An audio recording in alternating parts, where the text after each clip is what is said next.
Hey everyone, Once Bitten here. So I've got a slightly different game here. One of my regular opponents normally plays Dark Elves, and he's starting a Bretonnian army, but doesn't like to play with unpainted models.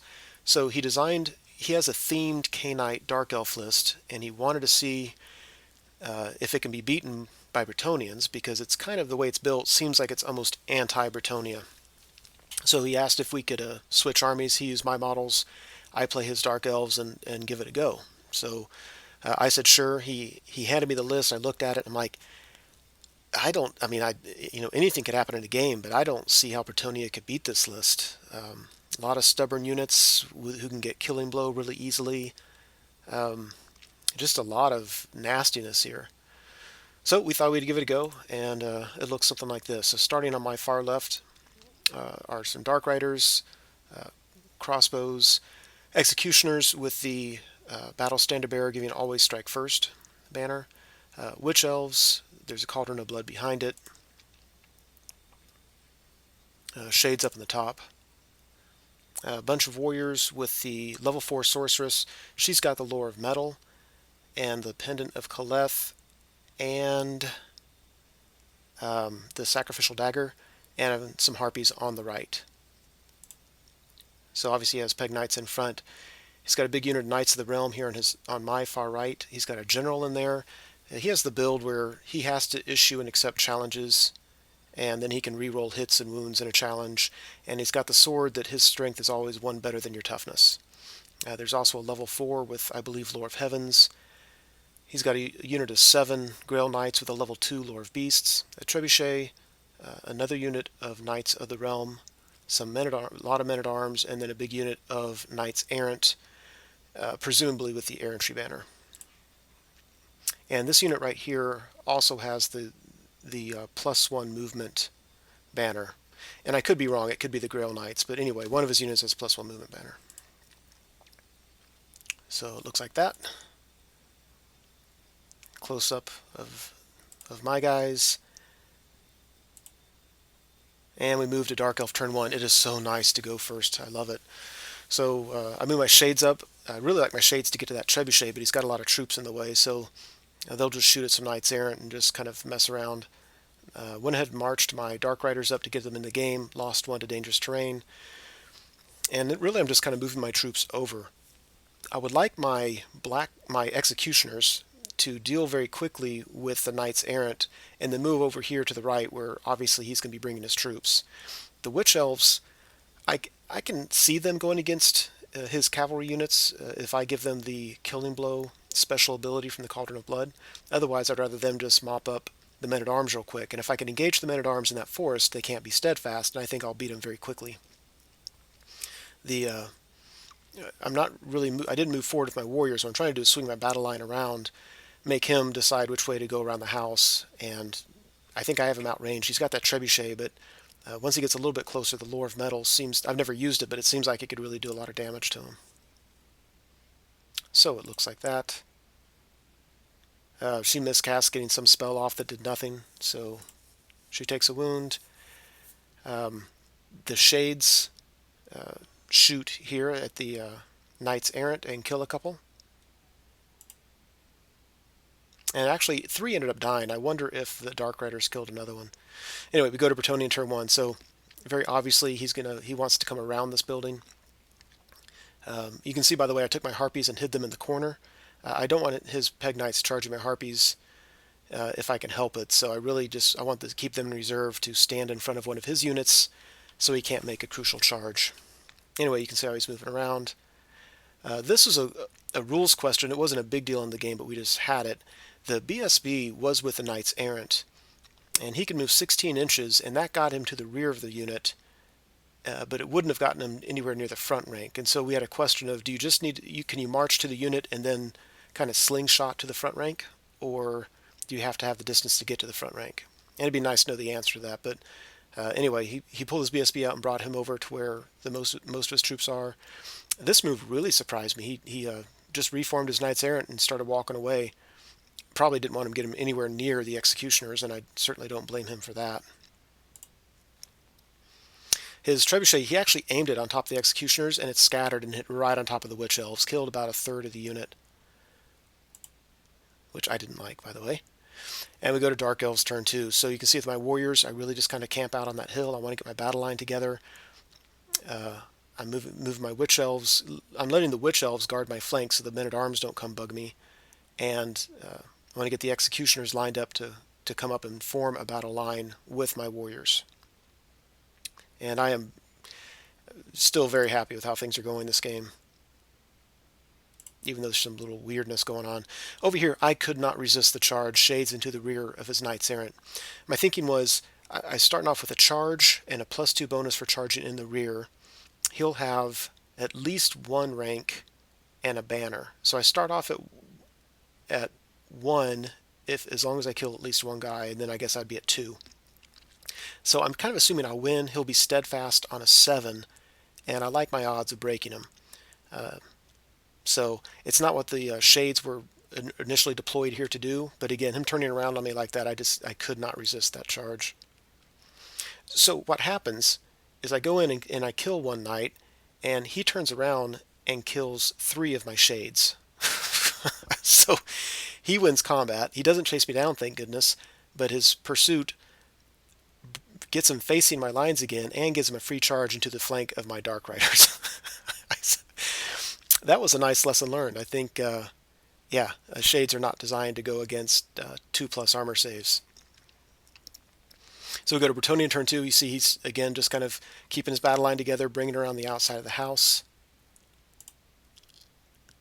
It looks something like that. What I don't want to have happen is for him to be able to make charges before my Executioners can come up here and join the fray. So it looks, like I said, something like that.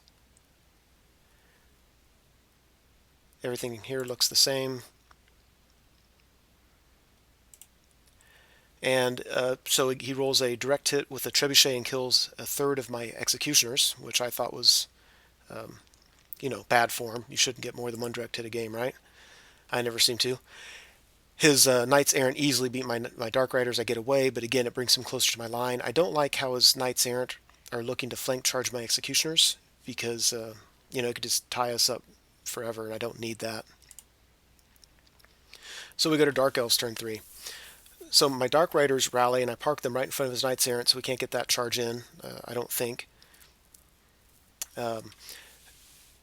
You can see that I reformed my Executioners because they weren't going to fit between the house and my warriors.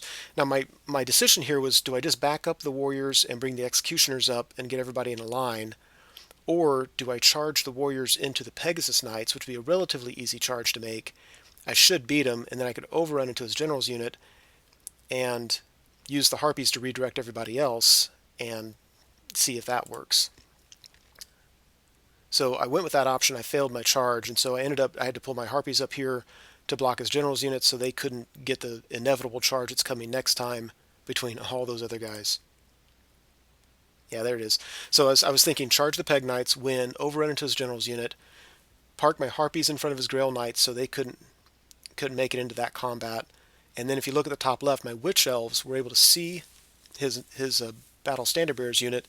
The distance was almost nothing, and they could charge and wheel once around the house and get into him. And I gave them the benefit of Killing Blow, really hoping they made that charge, and they did. So at this point in the game, I am really optimistic. I almost feel like, this is, wow, I've got all those attacks with Killing Blow. They should just tear up this unit. They did okay. They killed 4 guys. If I'd killed 1 more, he would not have been steadfast. I would have beat him and overran into the Grail Knights.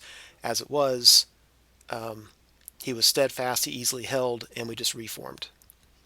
So I don't know what odds were there. They had a ton of attacks. Killing Blow was nice. Poison was actually hurting me because I didn't want to wound him. I needed to get the Killing Blow on him. And that yellow marker means that I got the Lore of Metal spell off, that their armor save is 1 worse for the rest of the game. So it kind of had that going for me. And I got the spell on the Witch Elves, which gave them armor piercing. So he didn't have a 2-up against me. He had a 4-up armor save against me. I thought at the time I should have killed more than 4, but I haven't math hammered that. So we go to Bretonnia turn 3. His men-at-arms charge my Executioners, and believe it or not, I'm not really worried about it. I think I'll still win that combat, and he won't be steadfast. So I'm thinking they'll win, run away. I'm just going to stay where I'm at and continue forward towards the main battle line. What I forgot was the character that joined the Executioners is frenzied, and so if I beat them, I have to pursue them, and I just I wasn't thinking of that when I sat there knowing he could easily make that charge. Anyway, you can see charging my Dark Raiders up top. He charged my Harpies here on the right. There's nothing else his general's unit could have done. You can see I gave Killing Blow to my warriors, so I'm hoping to chop up his Grail Knights, and that's not going to do a whole lot of good against his Peg Knights, but I'm going to get the spell off on them where their armor save is one worse. So I'm pretty happy enough with how this worked out. And there's an assassin in my list, and he popped up against the Grail Knights as well. So it all looks like that. And I don't know why I have 1,000,001 pictures. Yep, just in case you didn't see it last time. All right, so afterwards it looks like this. One, if you look at the top left, his Knights Errant easily beat my Dark Riders.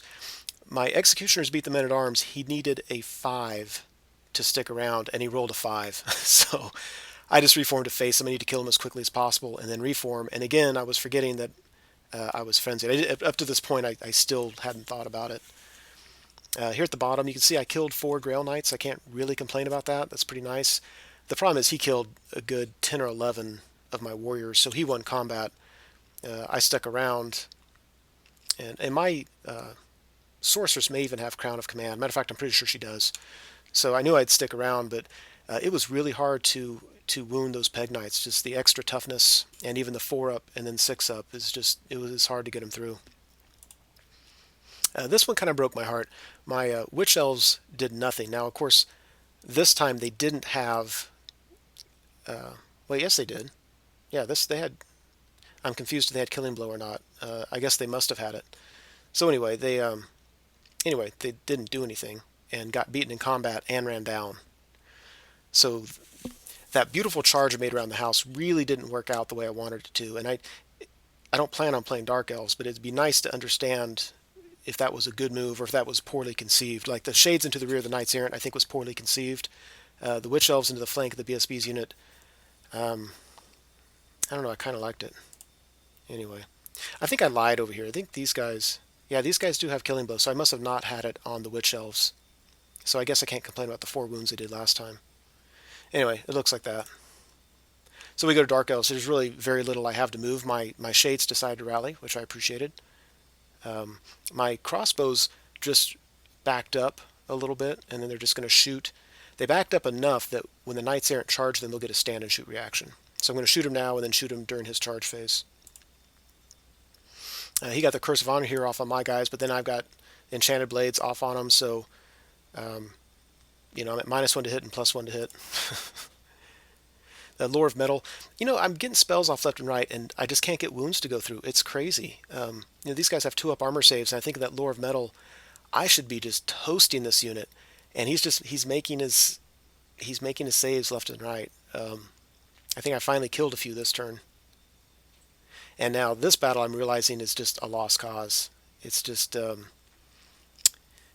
just not going to do anything. I can't get past his armor saves. I'm appreciating now how frustrating it must be for opponents when I play them and they can't wound my knights. Blackguard won, and I had to pursue, which I didn't want to.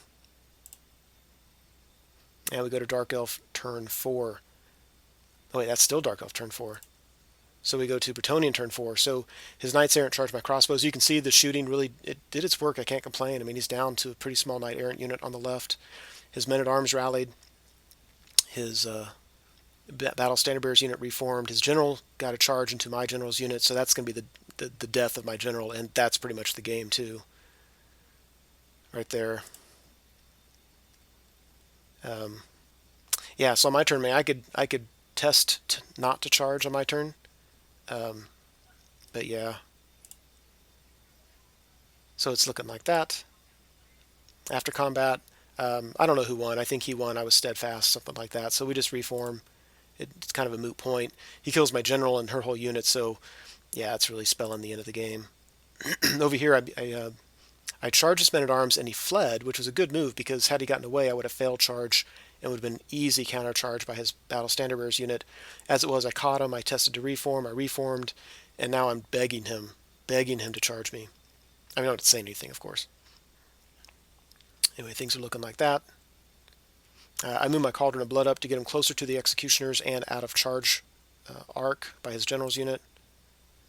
The Shades shot at the Peg Knights and killed both remaining Peg Knights, which I thought was just crazy.